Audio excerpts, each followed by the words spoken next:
Oui, bonjour et bienvenue à notre méditation du dimanche. Aujourd'hui, c'est le 16 mai.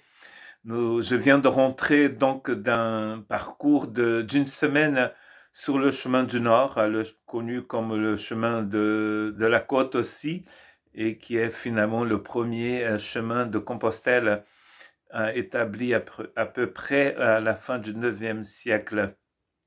C'est un chemin utilisé par énormément de monde, par des milliers de personnes, moins pendant ce temps de Covid. Et donc, j'ai eu le privilège de marcher sur ce chemin avec mon cher frère et ami Joran de notre église ici, à l'église baptiste de la Côte Basque. Nous avons médité dans le livre de Colossiens sur la connaissance du Seigneur, sur le mystère du Christ en nous, l'espérance de la gloire. C'était un temps intense de méditation et de prière pendant environ 10 heures par jour sur ce chemin qui va de la frontière. Nous avons donc fait de la frontière française jusqu'à la ville de Bilbao et nous avons marché à peu près 154 kilomètres pendant cette semaine. Dans un paysage magnifique, qui traverse des villes importantes du Pays basque espagnol, mais aussi des villages avec ces monuments et cette culture basque qui est très forte et très intéressante. Et donc, un temps de communion. Je remercie le Seigneur pour ce temps précieux que je pu passer avec ce jeune homme qui a l'âge pour être mon fils, parce que je suis 26 ans plus âgé que lui. Mais nous avons complètement oublié cette différence et nous avons passé un temps formidable. Je voudrais continuer ma méditation donc dans la deuxième épître de Pierre pour continuer à parler de notre thème cette année, qui est basé d'ailleurs sur cette deuxième épître, le chapitre 3, verset 18, qui nous dit que nous devons grandir dans la connaissance de la grâce et dans la connaissance du Seigneur. Grandir dans la grâce et dans la connaissance du Seigneur. Mon verset d'aujourd'hui, c'est le verset 8 du chapitre 1 de la deuxième épître de Pierre. En effet, si ces qualités sont en vous et se développent, elles ne vous laissent pas inactifs ni stériles pour la connaissance de notre Seigneur Jésus-Christ. Ce texte est rempli du mot connaissance. Et là, il nous a donné plusieurs qualités après nous avoir dit que la grâce et la paix sont multipliées par la connaissance de notre Seigneur Jésus-Christ. Il dit ça dans le verset 2.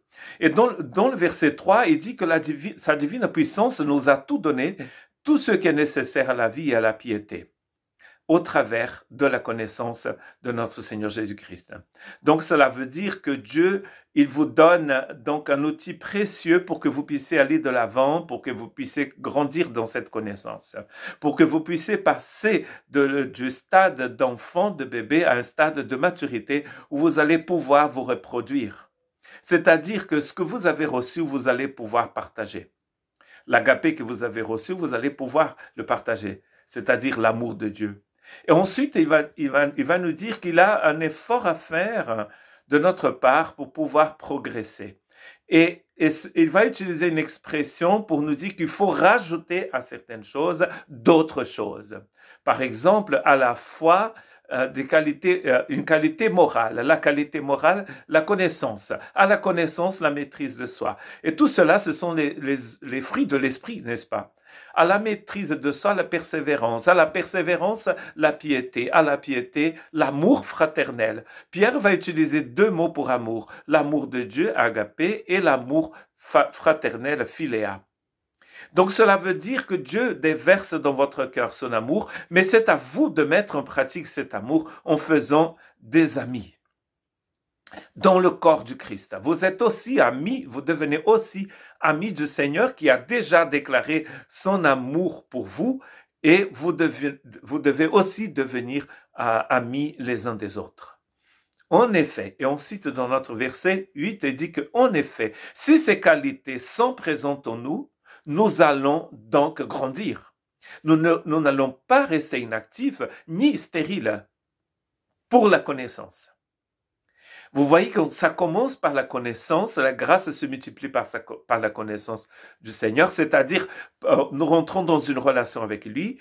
Ensuite, par la connaissance du Seigneur, nous pouvons en fait marcher, vivre une vie de piété, et c'est par la connaissance aussi du Seigneur que nous allons pouvoir produire du fruit. Il n'y a rien de pire qu'un chrétien qui reste bébé. Nous avons besoin d'aller de l'avant. Nous avons besoin de grandir. Et il dit que quand on rentre dans ce processus de croissance, nous ne restons pas stériles. C'est-à-dire que nous allons produire. Sans moi, vous ne pouvez rien faire, dit Jésus dans Jean chapitre 15. Et dans ce chapitre 15 aussi, il nous montre que le chemin pour produire du fruit, c'est de rester attaché à lui. La connaissance du Christ va vous aider à rester attaché à lui et du coup, vous allez produire du fruit. Et vous savez très bien que le fruit, c'est le résultat. Le résultat d'une vie ancrée dans le Christ, dans sa parole, dans ses promesses. Et du coup, vous allez pouvoir produire ce fruit naturellement.